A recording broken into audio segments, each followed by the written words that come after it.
જૂનાગઢ જિલ્લાના મેંદરડા પંથકમાં મેઘમહેર થતાં જ ખેડૂતોમાં ભારે ઉત્સાહ જોવા મળી રહ્યો છે અને વાવણી કાર્ય પૂરજોશમાં શરૂ થઈ ગયું છે। ખેડૂતોએ પરંપરાગત રીતે ધરતી માતાનું પૂજન કરી મગફળી, સોયાબીન અને અડદ જેવા પાકોનું વાવેતર કર્યું છે, જેનાથી ખેતરોમાં ચહલ-પહલ વધી ગઈ છે અને સમયસર વરસાદ મળવાથી ખેતી કાર્યોને વેગ મળતા ખેડૂતો આશાવાદી બન્યા છે કે આ વખતે પાકનું સારું ઉત્પાદન મળશે, રોગચાળો કે જીવાતોનો ઉપદ્રવ ઓછો રહેશે અને બજારમાં સારા ભાવ મળવાથી તેમની મહેનતનું યોગ્ય વળતર પ્રાપ્ત થશે। પરસોત્તમ રેબરિયા ગામ મેંદરડા।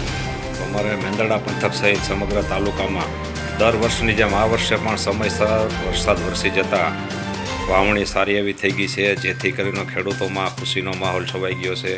ખેડૂતોએ હોશે હોશે મોંઘાદાટ બિયારણો, ખાતરોનો ખર્ચો કરીને આ વખતે હોશે હોશે મગફળી, સોયાબીન, અડદ, કપાસ જેવા મુખ્ય પાકોનું વાવેતર કર્યું છે અને ખેડૂતો એવા આશા રાખી રહ્યા છે કુદરત પાસે કે આ વર્ષે ચોમાસું પાક સારું થાય, ઉત્પાદન સારું મળે, તેમજ રોગ જીવાતનો ઉપદ્રવ ઓછો મળે, તેમજ પોષણક્ષમ ભાવ મળી રહે, જેથી કરીને ખેડૂતોને સારો એવો લાભ મળે અને આ વર્ષે ચોમાસામાં દરેક ખેડૂતો સહિત સૌનું આરોગ્ય સારું રહે તેવી પ્રાર્થના પ્રભુને।